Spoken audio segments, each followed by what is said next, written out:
Unraveling the Tale, Understanding a Fish Story.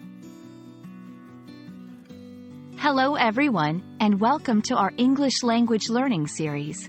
Today, we're diving into an interesting and quite colorful expression, a fish story. This phrase is not just about fish, but it's a wonderful example of how English can be playful and metaphorical. So, let's get started and explore what this phrase really means and how you can use it in your conversations.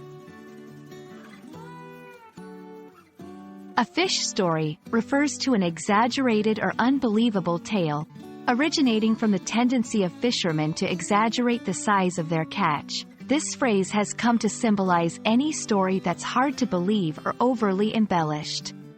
It's a common phrase in English, used to describe tales that might have a kernel of truth, but are blown out of proportion.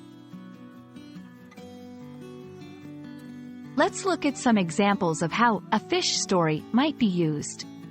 1. In casual conversation. I couldn't believe Jack's story about meeting a celebrity. It sounded like a fish story to me. 2. In literature and media.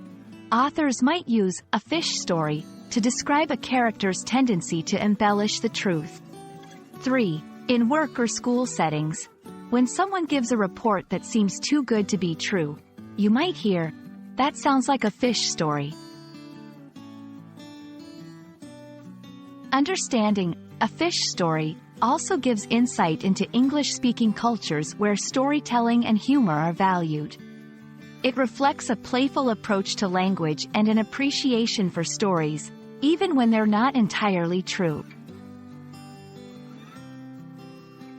Thank you for joining us in exploring the phrase, a fish story. Remember, English is full of colorful expressions like this, and understanding them not only helps in communication but also gives you a glimpse into the culture. Keep practicing, and soon you'll be able to spot a fish story from a mile away. Happy learning, and see you in our next video.